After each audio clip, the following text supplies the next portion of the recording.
Hola y bienvenidos al Club de Drama. This week, lots of people are going to prison, including Harvey Weinstein and the Hot Pocket heiress.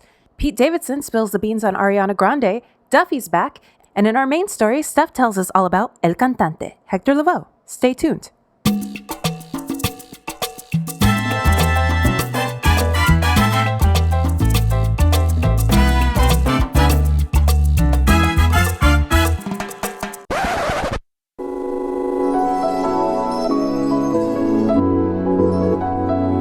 What up, fam? It's good, y'all. Feels good, right? Yeah, I know it do. And without further ado, we broadcasting live from CA to NY. Hello, everyone. Hola. May and I are in the flesh together. Ew. Humans. What is that? What's that Latin term for sex? Is it like Sexual. like in flagrante delicto? What? I don't know what that is at all. Yeah, in flagrante delicto. Ooh. I'm gonna get that tattooed on my face. Amber Rose. Like Amber Rose. Hey, what's important to you? You know, she got her children's names on her face. Shit. Yep. Oh, I love that pic that she posted on Instagram of her and Mariah. Yeah, it was really great. She said like powerful, light skin, mixed race women, but one is really talented and one's just a hoe or something. She's so funny. She is really funny. And I'm always like on her side, especially when Kanye used to rip on her. Oh yeah, for no fucking reason, really. Because he put her on a pedestal when he like Was with her when and he loved her. Yeah, and was jealous or wanted other men to be jealous of him. Right. And then as soon as they broke up and he got with Kim, it was like trash talk. And anyways, I always felt like I was on her side, but then I'm not really on her side on that face tattoo situation. I mean, she does some shit sometimes. Every once in a while, I'm like, girl, what are you doing? Yeah, for sure. But I mean, like all our friends, I would say. You're an untalented hoe. So what's up, guys? Welcome to the Drama Club. What's up? My name is Stephanie. And my name is May. This is the podcast about scandals, Celebrities, gossip, drama, history, biographies. What? Oh, because I said history. It thought it said a high Siri. Oh, no, it didn't. Yes, it did. Don't be blaming Siri for mishearing History. Oh, no, she didn't do it this see? time. You. Yes, see? So the big thing this week, I think, is Weinstein, right? Oh, yeah. Yeah. So Ding Dong, the witch is dead, sort of. Yeah. Well, go ahead, May. So Harvey Weinstein was convicted of 2, I think, out of 5 charges. Including rape and I think aggravated sexual assault. But he was acquitted actually of the more serious charges. Right. Which is predatory sexual assault involving 2 women and first degree rape. So he was convicted of rape in the 3rd degree. Oh. So just a real life monster. Right. It is I think bittersweet. Yeah, like it's great and it's monumental, you know, that somebody like him could be there could be some justice served there, but you know, the other things being dropped, it's disappointing. Right. But I mean, despite that, how long is he facing? I think 30 years, right? Yeah. Not to mention that he's still facing charges here in Los Angeles for cases completely unrelated to these. So the man is more than likely going to die in prison where he belongs. Yeah. So it's a minimum 5 years, max 25 years. Yeah. I wish that they would throw the book at him. Yeah. Oh, for sure. You know? Because if you throw the book at someone like that, then that will really, hopefully, ripple effect. Right. Cause some change. Yeah. Oh, Harvey. Yeah. It's funny. It's true. Like, he is a monster. Like, you look at him and you think of a monster too, you know? He's grotesque. And the fact that he shows no shame, no remorse, no, how he shows up in court with his walker and walker. Shit. Oh, God. Man, my 90-year-old grandma don't need a walker. You don't need a fucking walker. And then he So he was remanded into custody immediately after the verdict was dropped. And he allegedly had chest pains and had to go to the hospital. He went to Bellevue. I know. And everybody was like, yeah, because you just got convicted. Yeah. That's called an anxiety attack, my dude. He's like, it's really happening. Yeah. Your life is over. Oh, yeah. So Harvey. So I think, is he in Rikers now? Yeah. That's fucking crazy. Yeah. Good luck with that, Harvey. Yeah. Peace out, bro. Sorry, not sorry. I was thinking about all the women who were his accusers, who, like, a lot of them were... I guess you have mixed feelings, you know? It's just like we do. I saw Rose McGowan was cheering, of course. But there were people who were like, you know, but what does it mean that he was acquitted of the more serious charges? Right. That's perfectly valid way to feel, you know. Right. I don't know. I don't know exactly what the reasoning was. Why did that other stuff get? I don't know. Yeah. I know with assault charges, in general, aren't they hard to prosecute and hard to get convictions? So for sure, the fact that they were able to get anything, I think, is pretty monumental. Yeah. Yeah. So bye, Harvey. Bye, Harvey. The Hot Pocket heiress also got sentenced to 5 months in prison in the admission scandal. Ooh, wee. Which also, I remember when she first got wrapped up in this being like, damn, there's people that got Hot Pocket money. That shit's amazing. I didn't even know that there were Hot Pocket heirs, like, right? And it made me think, what other huge commodity is there that we don't like? There must be like an Oreo heiress. Oh my god, absolutely. That's the best. That's gotta be so sick. Yeah. And then like your descendants and stuff, like when they're at school, they're like, what did your mommy do? Oh, my mommy's the Oreo heiress. Yeah, that would be so proud. Yeah. So then Lori Loughlin is requesting, I don't know if she requested a continuance or just like to move the date, which, I mean, that's a fucking continuance of her trial, because she wants to submit further evidence about the coach, the main coach. Yeah. I guess there's evidence that the FBI told him to lie. I read that, yeah. And so she wants to now submit that for her own trial. Yeah. So she's requesting to that do guy, so. He's claiming that the FBI told him to exaggerate or something. Interesting. Which is like, I mean, why would you? It seems like if you are doing this case that took them a long time, and it was a huge Operation Varsity Blues, right? Yeah, it seems like you take every step to make sure that there's not something that could like hinder your case at trial. Right. And this seems like a big hindrance. Right. This is gigantic.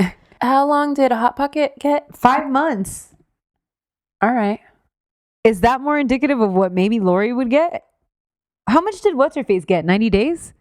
No, she got 2 weeks. Dude. Felicity Huffman. Felicity Huffman has already wiped her hands of this shit. Yeah. Moved on. Lori Loughlin done dragged this shit out. It could have been over. What a fool. Yeah. If you pled guilty, right? You should. That's what Felicity did, right? She was just like, all right, guilty, bye. Yeah, exactly. Yeah. Ugh. Was hers less bad though? Because hers was just paying, right? Yeah, I think so. And Lori's was also like fabricating that she was on this team. And also getting them to, which is like same as the Hot Pocket bitch, like getting them to change the SAT scores, which is like, oh shit, that's some shit right there. That's the so fact fucking that's crazy. Possible. Yeah. It's like we're playing completely different games in life. You know what I mean? It's like, true, yeah. We're not even on the same. We're not playing the same sport. Level. No, like, no. You know? Yeah. They're on like the fact that that's possible. I know. I keep seeing things too about like the fucking coronavirus thing. Like, man, everybody's so worried about this shit, and like rich people who try to act like they're on our side, they will be the first motherfuckers to like, oh yeah, for fucking sure, pop off if the shit. Yeah. If the shit really pops off, they will be the first people to just like pay their way to like some crazy bunker or some shit. No, it's true. Yeah. Oh, so Hot Pocket bitch couldn't even like pay her way out of this. She's gonna serve hard time. The 5 months is a long time. Fuck yeah. That's like, you think they serve Hot Pockets in prison? Oh, I'm sure. Which means that she's gonna be making money. Yeah. Because they sell that shit at like their commissary, And it's like it's like $2 or some shit. Yeah, per hot pocket. You're gonna be working all week to earn enough money to get one hot pocket. Nah, someone's gonna fill up her fucking bank account. Or her bitch. Yeah. No, her family. Can't your family send you money? I don't know. Yeah, they can. Okay. Oh, you ain't never had anybody in your family go to jail? No. Damn. I'm probably the most likely. I've never had anybody go. Well, actually, I do have one family member that is in prison, locked up abroad. Yeah, what are you talking about? We won't go into it, but anyways, yeah. Well, you could put money into their little accounts and shit, so they could buy like, I don't know, Nesquik packets. Honey buns. Yeah, honey buns, ramen. I think I would do okay in prison because I like honey buns. Dude, one time I worked for a legal aid. I won't say which one, but I had an assistant and her boyfriend was in prison. And one time I went to go like ask her to do something and she was on her desk printing out prison recipes. What? That's a thing that's available online? Yeah, and because she was going to tell him like some stuff that he could be making. You put some ramen noodles. So you could put a hot chocolate packet into a regular cup of coffee and that's a mocha. And I was like, hey, that's a good idea. Yeah. I never thought about that in my life. Yeah, and then spike it with some prison wine. Ooh. You've got yourself a picture. Maybe we can make it in jail. As long as there's hooch. Hooch and honey buns? Shit. That's basically what I live off of now. Hey, that's true though. Actually, no, because I went to, well, they don't need to hear about this, but I went to, you know how you do those, like the fitness test when you like join a gym and they tell you like your composition and shit? I thought like I was in really great shape, but it turns out that I'm just skinny. I think they fucking make those like everybody doesn't do well on those because they're trying to sell you on personal training and shit. Right. It's true. But the machine tells you you've got like this much fat in like this arm and then this leg and whatever. And it was like, I have like no muscles. And I was like, I was like, damn. That's fucking rude. That machine. I was like, damn, that sucks. Yeah, that's and then they tried to make me do a push-up and I couldn't do it. And I was like, oh, yeah. You're right. Dude, did you hear that Jungle Cruise boat sank at Disney World? Okay, bitch, which one is the Jungle Cruise, though? The Jungle Cruise is the one where you get on that little boat and it's like you go through like Africa and there's like hippos in the water and I don't think I've been on that one. Throw water out. It's really like quick. It's like a 20-minute little cruise and there's a guy talking the whole time. Okay, definitely not. Okay, it's cool. That's where they sell the fucking Dole Whip. Oh, never had one. You never had the Dole Whip? No. Oh, shit, man. Oh, it's pineapple. You're going to have an allergic reaction. Yeah. It's bomb, though. It might be worth it. I know, because I love pineapple. Yeah. Anyway, so there's one at Disney World, and I guess that shit sank. So based on your fitness test, maybe you wouldn't have been able to swim ashore. Also, because I swim like this. Like a dog. May's doing the doggy paddle. Oh my god. That shit sank. Was someone like, you know, how, like on the Titanic, the people were playing the violins as it sank. Like someone was fucking playing like something off their phone. Yeah, I hope so.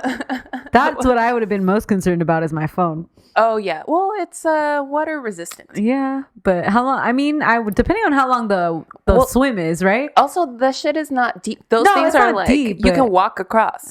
Ew. That's what you need to worry about. It's gross dirty, in there, right? Like it's been 50 years since they changed that fucking water. Yeah. Walt Disney like pissed in there for sure. If you swim in that Walt Disney piss water, you automatically turn into a Nazi because that might be a good episode because he was a noted anti-Semite. Walt Disney? Yeah. I know. It always trips me out when like little kids love him and shit. Yeah. I'm like, oh, that's kind of weird. Little did you know. I know. Do you want to talk about Pete Davidson? Yeah, tell me about that because all I saw was that he's making the rounds because of his new special. He has a new special and he was on Charlemagne the God's show and he talked about everything that went down with Ariana. Mm-hmm. And he's like, it sucks. He said he was never going to talk about her, but then she totally shit on him so many times. So he was like, I don't think it's fair. Like, this person, she spray paints her skin brown and she's on the cover of Vogue and she shits on everybody. And like, then she wins Teen Choice Awards and shit. And he's like, if I did something like that, my career would be over. And he's like, I hated that she talked about my dick. Do you think it would be cool if I went out there and I was like, great pussy, Ariana? Right. And he's like, it's not cool that she just gets away with that stuff all the time. And like, I had to listen to that song for months. And remember there was a video that went viral of him on a date and it was playing? Yeah. And he said that, what was the thing that he said? Something that I thought was like, oh, that's kind of really sad. I mean, everything he said was kind of made sense. Like, it is true that she got away with a lot. Oh, that I guess she said that their relationship was a distraction and she was like glad that it was over or something like that. And that's what like really hurt him. And he was like, I really loved her. It was super fast. And I know it was like super like whirlwind or whatever, but I really loved her. And that's fucked up. I didn't think that was a distraction from what. But I haven't really heard her say anything particularly negative about him. I think like just like their relationship in general, I guess. Right. And it's like that. If she said like, oh, it's a distraction, that's more about like her own personal issues because she was going through a lot, lest we forget.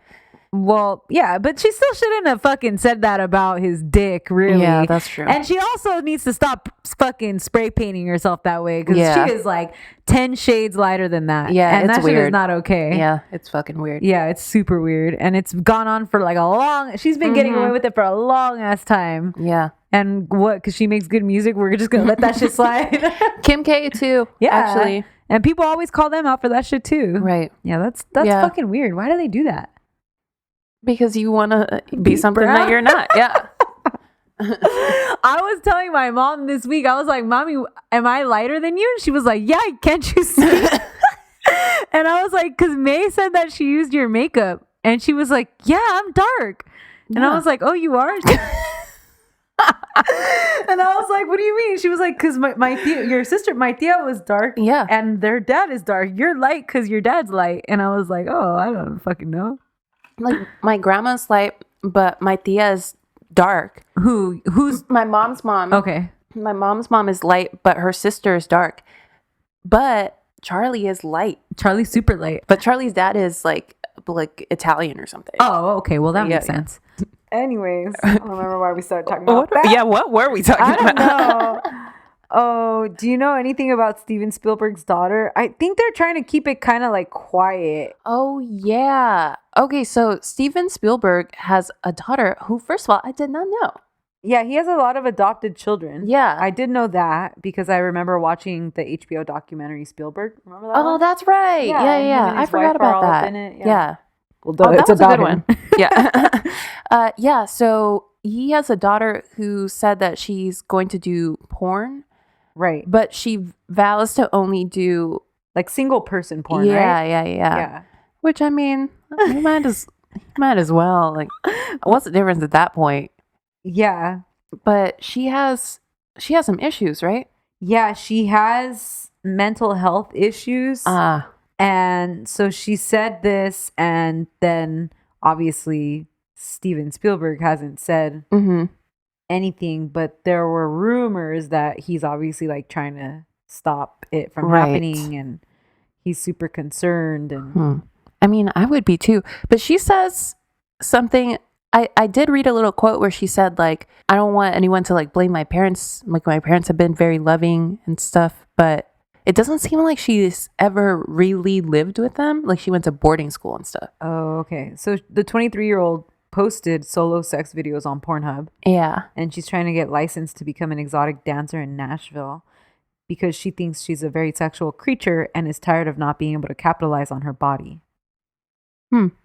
She's on that OnlyFans. Can we get on OnlyFans? Will somebody pay $1 a month to hear us talk shit about whatever you would like us to talk shit about? That's not what OnlyFans is.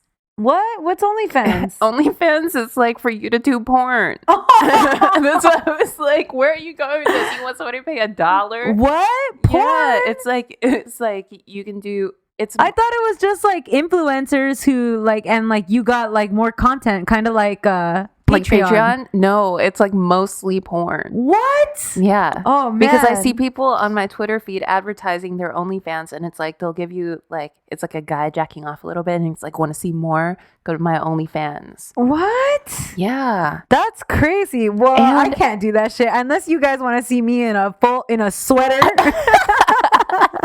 Arguing on the phone with somebody. That's the only porn content you're getting from me. This is gonna be some real niche fetish. In flagrante delito. There's couples that do it too. Like couple porn, yeah. Oh, interesting. Yeah, and then I see some girls on there that post like screenshots of like their monthly earnings. There are like girls out there making like 50, 60, 70 grand a month. Good for them. That's awesome. Because I wonder what the fee is. Yeah. But it must be less than whatever like the what are those called? The webcam. Like a cam girl? Yeah, like the cam girl sites probably are like, they're probably super crooked. They probably charge them a shit ton. I think it's way less. Yeah. That's why when you were like, somebody pay $1, I was like, are you talking about like feet pics or something? So your feet pics can go for way more than $1. My feet are dirty. My career is not panning out in this industry, obviously. I'm going to stick to law. Oh my God, I had jury duty this week. It was fucking horrible. I was it only a day? Yeah, it was not even like a full day too. And I was just complaining the whole time. And then I was like, is it more your civic duty to be on jury duty or to complain about jury duty? They go hand in hand. There was a dude in front of me in line who got up there and he was like, I thought that because I was convicted of a felony that I couldn't be on a jury. Wait, the laws changed this year. Oh, so there's like exceptions, and the woman was like, well, the laws changed, so let's see and go through them. And then she was like, yeah, you don't fall within any of the exceptions, so you're capable of serving on a jury. And he was like, but it can't vote. Yeah, it's fucking crazy. Fucked up. Isn't that so fucking crazy? Speaking of voting, Tuesday for most of us. Everybody vote. We got a lot of things changing. Mail in your ballot if you can. Yeah. Buy a stamp. Actually, you don't even need a stamp. Shit's amazing. You don't need a stamp? No, it's it's prepaid? Yeah. Yeah, don't buy a stamp. I mean, buy stamps. Because you never know. That's something you should just have on deck, honestly. There's a couple of things that you just want to always have available. Oh, buy a stamp because send us a postcard. Shout out the P.O. Box. P.O. Box number 27433 LACA 90027. Another sad story this week, or not? Well, yes, sad, but mostly surprising, is Duffy. Oh yeah, you guys remember Duffy, circa 2000? What? Dude, Duffy had 8, bops. 9. Duffy for sure had bops. And she sang. One of my favorite songs of hers, I think, is called "Stepping Stone." Do you remember? She has a sad one. A sad one we used to love. Yeah, that's the one I'm thinking of. Warwick Avenue. Well, that one's good too, but that's not the one I'm thinking of. Stone. You're Stepping Stone. That shit is sorry. Bop. Stepping Stone is a bop. Yeah. And also, of course, Mercy. That was her biggest hit. And she kind of came out around the time we were seeing like Amy Winehouse get popular. And Adele. Yeah. So it was like kind of the vibe. Right. Kind of a vibe. Yeah. It was like these like sort of like British throwbacky, blue-eyed soul situation. Yeah. Oh, I forgot about Joss Stone. Oh, yo, I love Joss Stone. Me too. It's crazy how the Royals fucking love her too. Oh, they do? Yeah, they always have her at like all their parties and shit. Oh, because she must be around the same age as the boys, right? Probably, yeah. Huh. She seems cool as fuck. Well, Duffy disappeared. Yeah. Really, essentially, like straight up fell off the face of the earth. Right. And you really didn't think about, like, I mean, I just kind of was like, okay, she made an album and that was it. I guess I never really thought about more from her because we had Amy. Yeah, true. You know? Yeah. But then some shocking news. Well, yeah. So she said that she was kidnapped and drugged and raped, and that's why she's been away for so long, because she's just been dealing with that. That's fucking crazy. How the fuck does that even happen to somebody like that, you know? And then right. How the fuck? It makes you think like how much it happens to people, regular people. Yeah, all the time. Did she say where it happened or anything like that? No, she's going to give a full-on interview, But she just well, what a teaser. I know, right?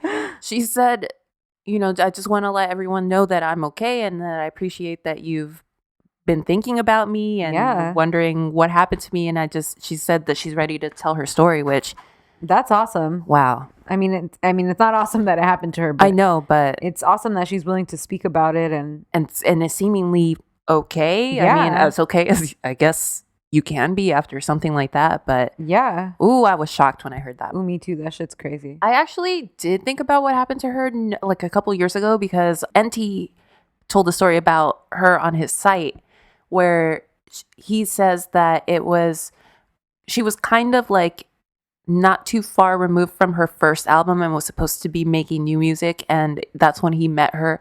And he said that she was just the kindest, most down-to-earth person he's ever met and didn't even realize who she was until I think they started a friendship. And then like a month later or something when they had been in contact, he was like, oh, you're like Duffy? Like he saw her on TV or something. That's crazy.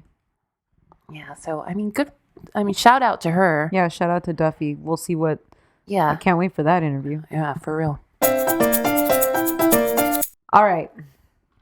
I'm up this week. I'm ready. I'm going to do El Cantante. Hector Lavoe. Hell yeah. Who requested this? Oh, yeah. Someone did request this. Yeah. We talked briefly about the movie. Mm-hmm. And then somebody requested it on our Instagram. I don't know if it was I don't know if it was him. I don't remember. Anyways, one of you motherfuckers requested this shit. Shout out to you. Shout out to you. Anyways, okay. So for this, obviously, I watched the 2006 biographical film El Cantante. Yo, I had that soundtrack in heavy rotation for quite a while. That soundtrack's good. Yeah. I had mostly forgotten or maybe blocked out this movie, but Jesus Christ. I don't remember anything about it. I just remember there's scenes that are sort of set up like a documentary. Yes. Like interview type. Yes. So it's hard. I don't know if it's like I'm being harsh because it's like just not good. Yeah. Or if it's hard to look at it with the eyes of like 15 years ago. Because it is really old and it does kind of remind me of like pilot Sex in the City. Yeah. But yeah, there is a lot of like random black and white scenes that kind of out of nowhere and like J-Lo talking to the screen. And, yeah, I don't know. Anyways. Throwback. Yeah, you ain't got to watch it, guys. Okay, so Hector Lavoe was born on September 30th, 1946 in Puerto Rico. Hey. His family was all about music. His grandpa was a singer. His uncle was a musician. His mother was a singer. And his dad played guitar in bands around town that performed. And that's how he supported the family. Oh, cool. Work musician. Yeah, straight up. Very cool. His father wanted Hector to become a trombonist because he needed one in his band.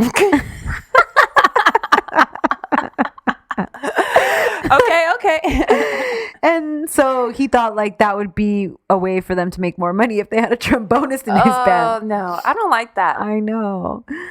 But Hector really dreamt of becoming a singer and a star, of being the star of a band. Yeah, and no one's ever heard. There's no famous trombonist. I mean, what about... Nope. There's gotta be a famous trombonist, man. Nope. There's a list of jazz trombonists on Wikipedia. That's pretty cool. Okay, what's the first one? Well, it's in alphabetical order. I think unless you could be a famous trumpetist, you could be a famous flautist. Yeah, you really don't hear like famous trombonists. You could be history, right? I mean, what is Kenny G? That's a tenor saxophone. Yeah. I fucking love Kenny G on Twitter. Do you follow him? No, but he's tight. He's great on Twitter. Follow that. He needs to cut his damn hair though. No, dude, because it's like Weird Al. Like he can't get rid of it now. You know, like. Yeah, but his name isn't Weird Kenny. All right. Anyways. So at age 14, Hector started his own band and began performing around his barrio and for his family and friends. Hector's parents recognized that he had talent, so they enrolled him in a public school for music where he started out as a saxophonist. Okay. Cool. Like Kenny G. At this school, he was taught how to play, but also how to be a performer and how to have strong stage presence. Hector's teachers quickly discovered his singing talent and encouraged him to become a singer. Oh my God. What? I just remembered something. Did you see that video of the otter playing the saxophone? No. Oh my God. You gotta Let's do an episode about him. That's so cute. Okay, look. Where's this little Otters motherfucker? are so smart, dude. They're the cutest. This motherfucker. Here he is.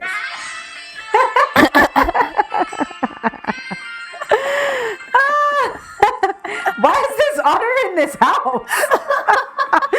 What? You didn't ask that question? I guess I should have asked that. Was an otter playing a sax. Anyways,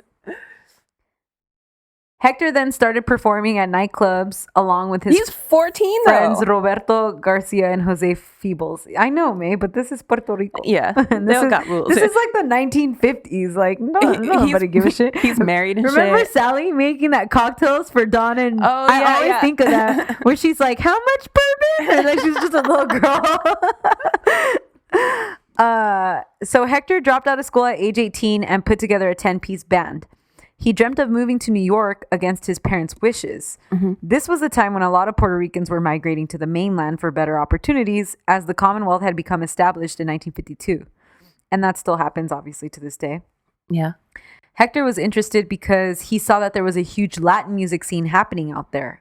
But his older brother had previously left home for New York, and he ended up getting into some bad scenes and died of a drug overdose. Oh my God. So Hector's parents were obviously very against the idea of Hector moving there. Yeah. And his decision to go through with it basically ended their relationship. Ooh, that's crazy.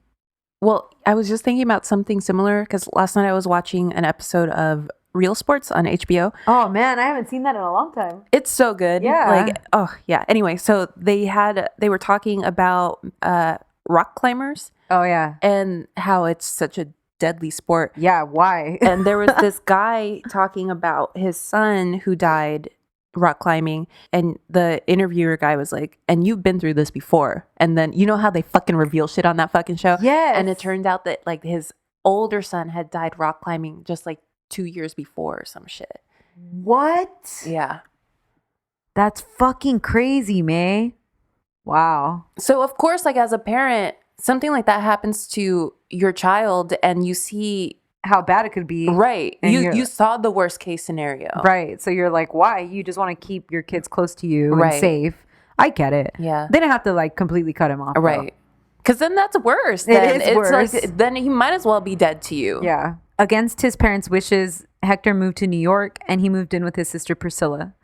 He started hanging around East Harlem, aka what the kids called Spanish Harlem. Mm. After the migration of over 1 million Puerto Ricans to New York in the 50s, they established this area of Manhattan and spiced it up. It was straight up West Side Story. What's up? And also that song, Maria, Maria. Oh, yeah. That's exactly, yeah. In this part of our movie about Hector Lavoe, that's what starts playing in the background. It turns to black and white. Hey. Hector had envisioned Spanish Harlem as some super swanky, luxurious, and happening place, and was super disappointed when he got there. And in reality, he discovered the hood for what it really was. Yeah. To make ends meet, he began working as a messenger and a painter, and basically did anything to survive. His childhood friend, Roberto Garcia, linked up with him in New York, and they started going to Latin dance clubs in the Bronx and Spanish Harlem. Roberto invited Hector to come jam with his band one day, and the lead singer was allegedly singing off key. So Hector stepped in and showed the singer how to get the proper sound. Yo. As a result, the band invited him to become their lead vocalist, and he accepted, kicking out that other kid. That's awesome. That is so tight. While performing out on the streets, Hector became somewhat of a ladies' man. And this is when he was super low level known around town. Yeah. But he was funny and he wasn't ugly, and he was the lead singer of the band. Suffice to say, he would shoot his shot and make it more often than not. Around this time, Hector changed his last name to Lavoe as a moniker of Lavoe to kind of give him some swag. What? Isn't that crazy? Huh. I didn't realize it was that. Yeah. Yeah. All right. His luck changed in 1967 when he was discovered at the Havana San Juan nightclub by Johnny Pacheco, who was the co-founder of the Fania All-Stars record label. The Fania All-Stars distributed Latin music around New York and became the home to the biggest Latin stars of that era. In 1967, Hector was then introduced to New York native salsa musician and band leader Willie Colon. Johnny Pacheco suggested to Willie... These names are great. Aren't they so tight? Yeah. Johnny Pacheco suggested to Willie to have Hector record vocals on a track for Willie's first album, El Malo. Yo. Hector fucking killed it, and Willie had Hector record the rest of the album's vocal tracks. Awesome. According to Hector, he was never formally asked by Willie to join the band. He was just told to show up to the club ready to play. And from then on, he was always expected to show up. Hey. Yeah. After recording his jam with Willie, Hector made a woman named Nilda, a.k.a. Pucci. Oh, this is J-Lo. A.k.a. J-Lo. Poochie. Poochie, like J-Lo would play a character named Poochie, by the way. Come on, girl. Wasn't that the dog from The Simpsons too? The one like hip hop dog? Yeah. It that is Homer something like Poochie, yeah. Yeah. Oh my God. Poochie liked clubbing, so she already knew who Hector was from, because he was out in the bar scene and everything. Yeah. They hit it off and started macking pretty much right away. So the album with Willie turned out to be a bop, and it transformed both Willie and Hector's lives. Salsa fans loved the super trombone heavy band sound, along with Hector's unique voice. So I feel like every time I do one of these on a singer, I'm like, oh, their voice was amazing. It's like velvet. It's like gives you fucking goosebumps and shit. That's not what Hector's voice is. Yeah, it's true. It's not that. It's just that it's salsa. Yeah. And this is when salsa didn't exist. Right. And like ever since then, you see salsa singers kind of emulate what he did. That's sort of like nasally. Right. Sort of, yeah. Yeah. It's other types of singers are in the chest or in the stomach. And like salsa is like in the throat and in the head. Yes. And so it's amazing for the very fact that he was the first one to do it. Really. Right. Oh, these clubs and stuff must have been fucking oh my God, popping. That is what's cool about the movie is like when they're in the clubs and J-Lo can dance so fucking good and like it's awesome. So anyways, Hector was also just a really great stage presence because he got up there, he made people laugh, and he knew how to put on a party because that fool loved to party. Yeah. Which is also very salsa. People described him almost as like a stand-up comedian when he performed. The album with Willie Colon ended up selling millions. Instantly, Hector became well-known and famous, and he started earning enough money to live pretty comfortably. Hector said that this all happened so fast, he really didn't have time to come to terms with the sudden success, which is something I've said several times on this podcast. Along with the sudden fame came a lot more partying, and we're talking about partying on another level because now they have a lot more money, right? Oh, yeah, for sure. So along with that level of partying came a lot more drugs. Yeah, mostly, cocaine. Cocaine and heroin. And mofongo. Yeah, I fucking love mofongo. Hector, when I went to Puerto Rico, I ate mofongo, I think almost every day. Yeah, I would too. So amazing. Hector became a huge heroin addict, and he would remain one for the rest of his life. Just not to be Nancy Reagan about it, but just say no. Yeah, just say no. Why? Heroin? We ain't gotta go there, guys. Yeah. You know how it's gonna turn out. Yeah. Have you not heard this podcast? It's not gonna go well. There are plenty of other things that are, I would venture, maybe more fun than heroin. Mofongo for one. Fucking mofongo. You know what I mean? Like, go to Color Me Mine. I was watching My 600-Pound Life, and on the new season, like, they make them go to therapy and stuff. Oh, okay. That's probably good. Dr. Now is like, I don't know how to get through to you. You gotta go see a therapist. And like one of the girls with her wife was saying that it's hard for her to lose weight because so much of her relationship with her wife revolves around eating. Yeah. So the lady was like, you guys have to get activities that aren't eating. So one of the things they started doing was going to Color Me Mine together. That's so sweet. And they were fucking happy, and it was really cute. Like the two of them, they're at Color Me Mine and they're painting like a little elephant or something. And they're like so happy. They're like, I'm having so much fun. And she's like, me too. And That's so sweet. That is so sweet. Huh. Yeah. Thank goodness I don't have a weight problem because, like, I would fucking die before I go to college. Well, I was just thinking that my activities, like my fun, revolves around eating too. Like, so that would be a problem. Yeah, me too. And start going to exactly. I'd start fucking pottery. Hiking or something. Yeah, pottery. Fuck that. Anyways, so later that year, Hector met another woman named Carmen Castro. Oh, that's what? I was gonna say that's a host name, but it's a host name. But sorry to all the Carmen. I know there's multiple Carmens that listen to this podcast. May just called you guys a hoe. That's okay. Tune in next week for my solo podcast. So Carmen was a hoe and she got pregnant. Yo. Pretty quickly. So she says that she refused to get married because Hector was a hoe. But according to Hector, he never proposed to her. Can you even fuck on heroin? Like Hector Lavoe? I don't know. Can you?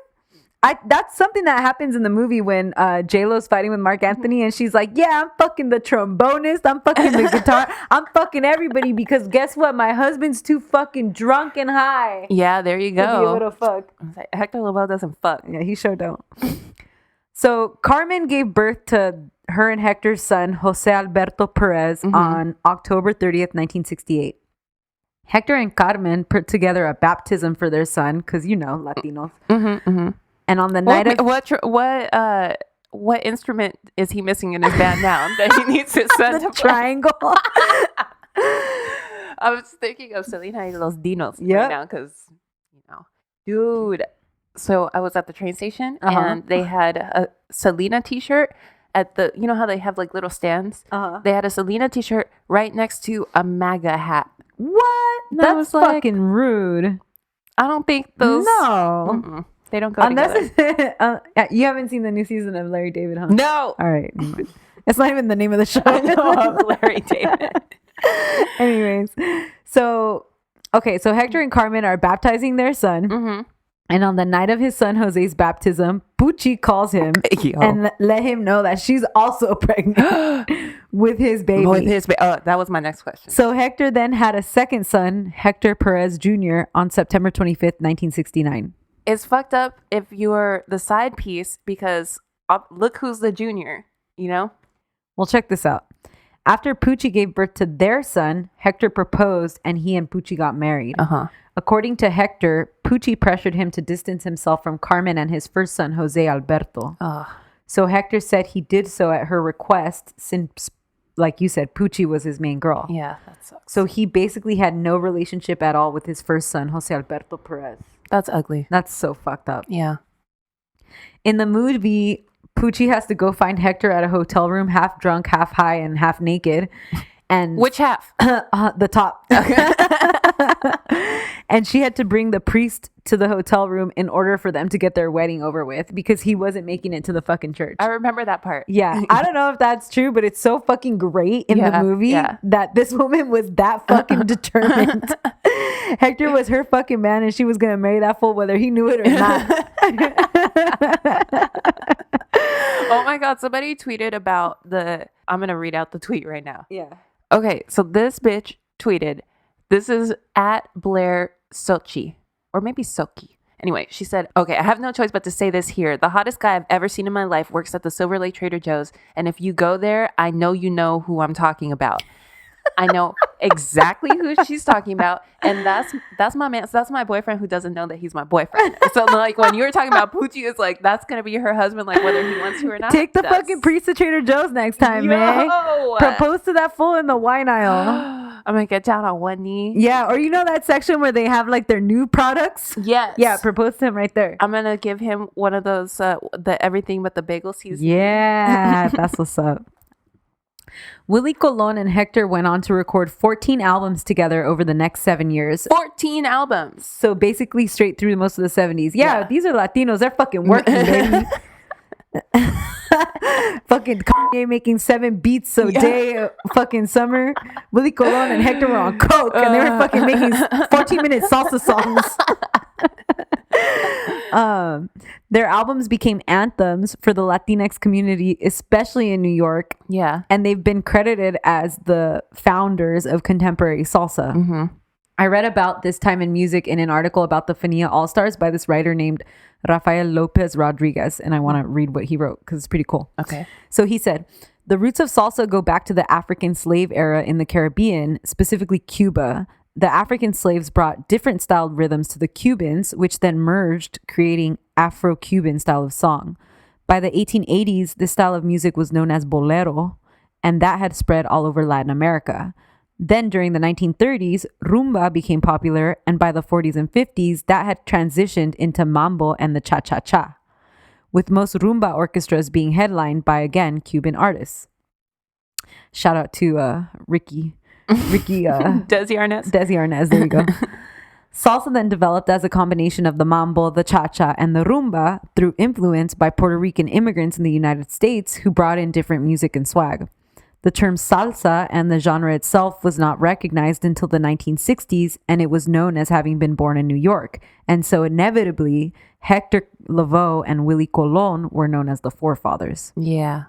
Oh, sick. Isn't that a cool ass breakdown? That is so cool. I was like, dude, I'm not even going to pretend to rewrite that shit. I was just, as you were like saying how it moved along, I kept picturing people dancing to it. Like, oh man. Yeah, it's so dope. Oh, I wish I could dance. Oh, man, I wish I could dance so bad because I love music. You too. Like, and we love partying. So it sucks that we can't dance. Right. Especially like this kind of dance too. It's just like, because it goes with us. Yeah. Fuck. I'm a proud Latinx woman and I cannot dance. That's okay. While everyone's on the dance floor, I be eating Me the too. mofongo. I be getting fucked up. I be partying with Hector Colon. I could party with that fool. All right. So even with all of this historical shit going down, Hector was anything but professional during his significant musical career. Mm-hmm. Hector was partying and high basically throughout the entire 70s. He'd show up late to shows, show up drunk, show up barely able to stand up on the stage.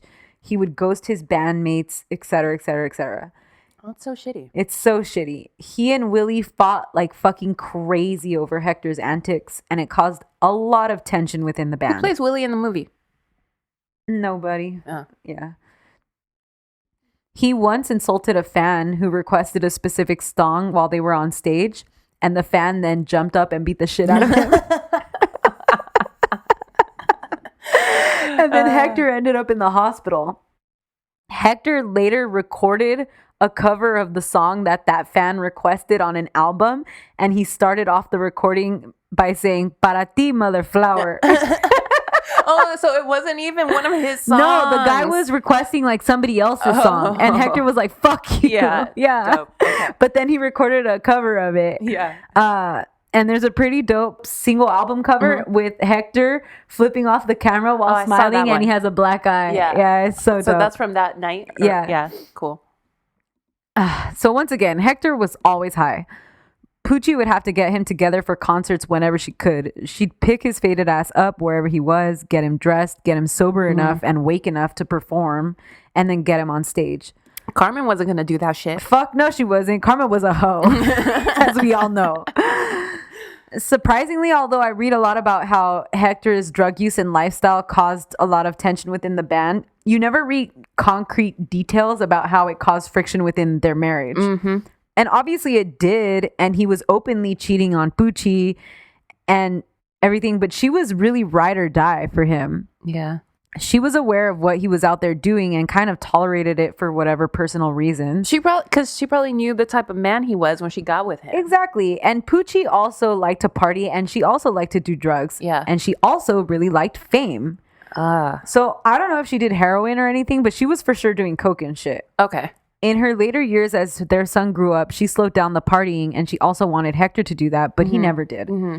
And in every subsequent interview where they ask her about Hector and his antics, she defends the shit out of him. Mm-hmm. In 1973, Willie got tired of Hector's erratic and unreliable behavior. He decided he wanted to go in another direction and wanted to focus on record production full time. Willie quit the band officially later that year and canceled the rest of the gigs set up for the band. You know what? That's probably smart because obviously you can't depend on Hector for anything. No. So And you gotta get tired of that. Like, yeah. Oh my God, I would fucking kill. I would honestly, like, there's no way. He probably put up for it for way longer than most of us could have. The band then looked to Hector to become their leader. And just like that, Hector became the solo artist and head of his very own orchestra. He went on a world tour and guest sang with the Fania All-Stars, who by this point had become legends in the salsa community. The Fania All-Stars would record live all the time, including a very successful album, Live at Yankee Stadium, from a show in 1975 where Hector and Celia Cruz were like the main people. Damn. I know. He also was featured. Imagine being like Puerto Rican in New York, singing at Yankee Stadium. Yeah. Like, it's fucking crazy. Oh, I got chills. I know. He also was featured. It's like if we got to do the Drama Club podcast at Dodger Stadium. Yes. That shit would be sick. He also was featured in a lot of the Fania All-Star concert movies and recordings. By the end of that year, Hector had 7 number 1 songs and had recorded a total of 12 solo albums. Holy shit. He was an international star and he was deep into his heroin and cocaine addiction. I'm beyond shocked that he's functioning enough to put out these records. Right? By the end of the 1970s, Hector was hospitalized in a psychiatric center due to fear that he was in danger of truly hurting himself because of his drug addiction, which he was. Yeah. They put him on antidepressant and anti-anxiety medications and discharged him after only a brief period of hospitalization. He had to go to rehab. Yeah, but this is the 70s. But they don't have that, yeah. I know. They don't fucking know yet. Where's Betty Ford at? Right? Hector never committed to the medications that he was prescribed by the facility. He was also immediately thrown back into working with the band full-time, which likely didn't help facilitate the proper rehabilitation or recovery. Yeah. The years of world touring really got to Hector and his addictions. He had tried to stop using over and over and over again, but he never could kick the habit. In 1979, he begged a priest for advice on how to cure himself. The priest told him that he had to stop talking to everyone he knew. So Hector did for 2 months, stop talking to everybody he knew. What? Well, I mean, I see where he's coming from because those are your friends. And that's how you're getting drugs. Right. Yeah. Once Hector reappeared, he was ready to work on music and performing again, but his mother and father-in-law both died shortly after. This caused Poochie a lot of stress, in turn causing him a lot of distress, leading him to jump right back into his addictions. Hector's later life was plagued by horrible tragedy. In 1985, Hector was diagnosed with HIV due to years of sharing needles and unprotected sex. Wow. Basically, he just lived a really high-risk lifestyle, and so you can't really pinpoint exactly where he got it from. Yeah. It caught up to him. Yeah, I mean, nobody's invincible, even though you think you are, right? And I think, like, when you're a drug user, after you use for so long, you totally think you're invincible. Yeah, for sure. I kind of feel like that's probably what happened to Judy. Like, she had done it for so long. Yeah. All those drugs. Like, she just always thought she was going to be able to do it. Yeah.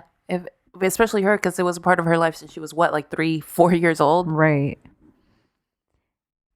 When Hector was diagnosed with HIV, a lot of AIDS drugs weren't readily available to the public. That was 85? Including AZT. Let me see. Yeah, 85. Yeah. And AZT was the first antiviral drug. Right. So Hector's disease soon progressed to full-blown AIDS, just like most people who became infected with HIV during that early period of the disease. And what did Ronald Reagan do? Nothing. Not a damn. He started a war on drugs. Yeah. His wife Poochie avoided contracting the disease. Goodness. I know. By now, Hector's career had slowed down a bit.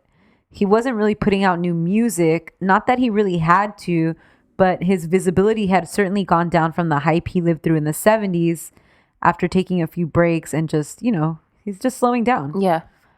Then in 1987, there was a terrible, terrible accident. Poochie and Hector's son, Hector Jr., was accidentally shot in the stomach by his best friend. What the fuck? And he died immediately. What the fuck? Why? How?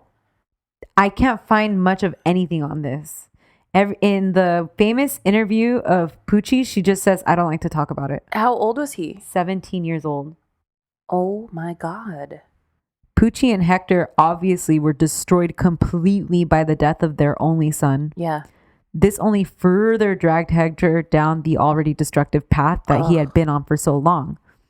And remember, by now he had also been dealing with his HIV diagnosis. Yeah.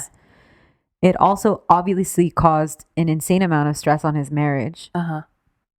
Later that year, the apartment that he and Poochie shared was burned down in a fire. What the fuck? It's almost fake. Yeah. Yeah. All the shit that happens to him.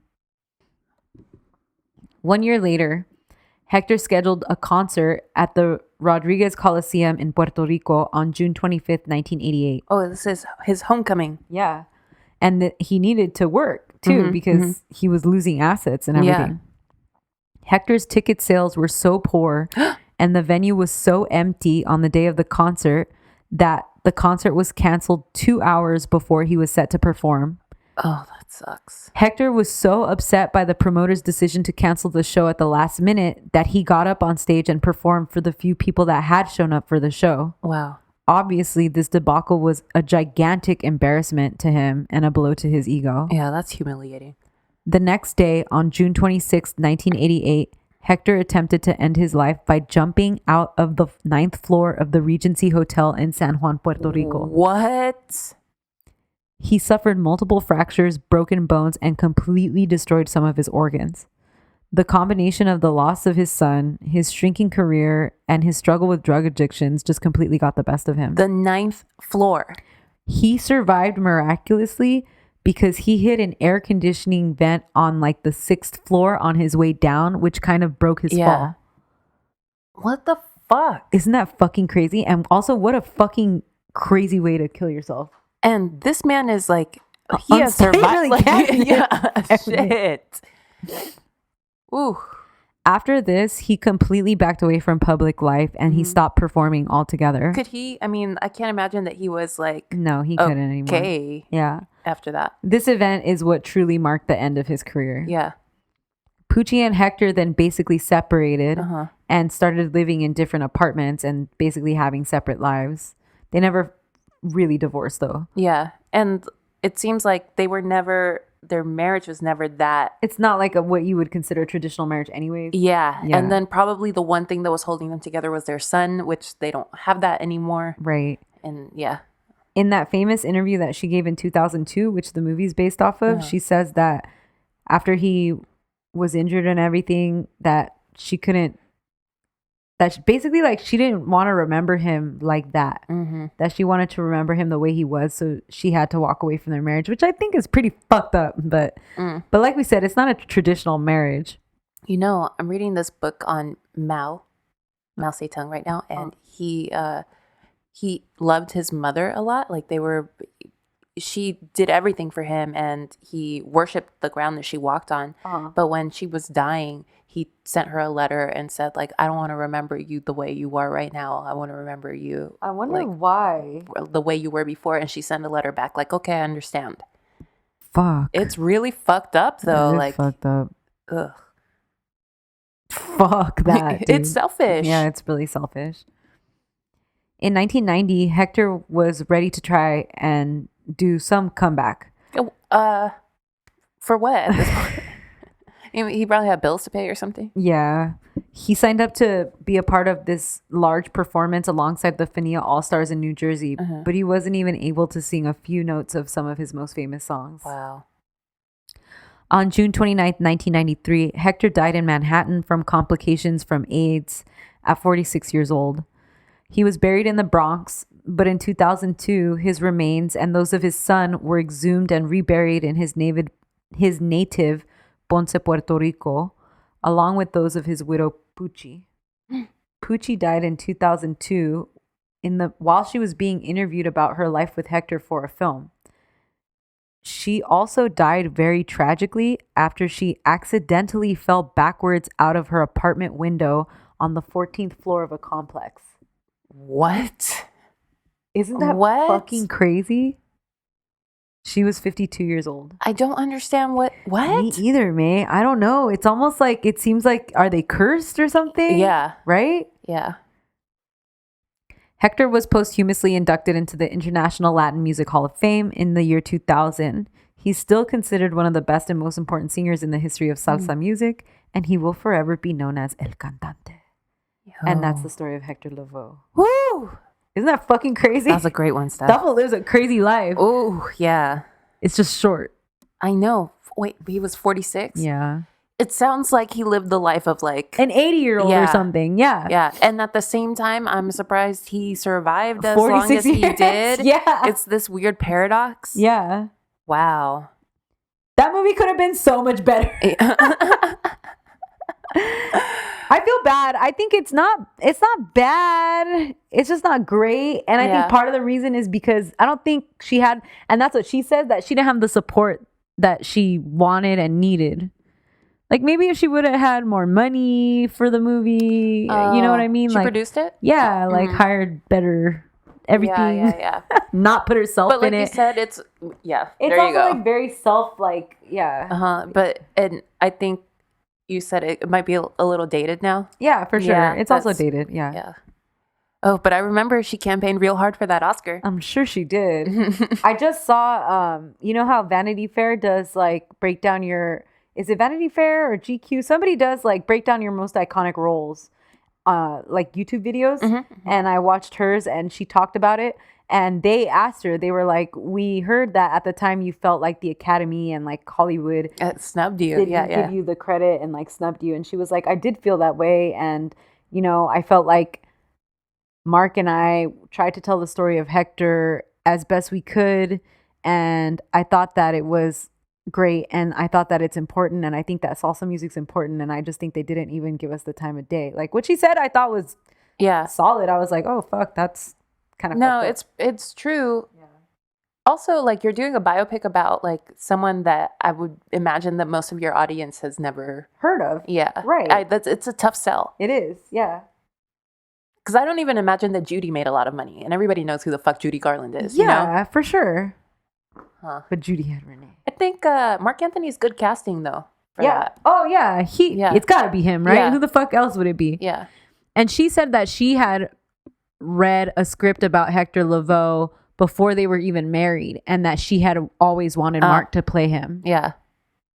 And then she had to go and be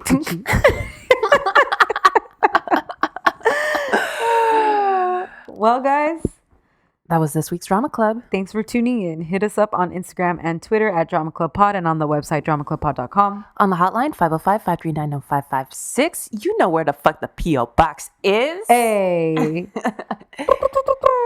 Yeah, we'll talk to you on Thursday with a mini episode. Goodbye. Bye. However, whatever with your however.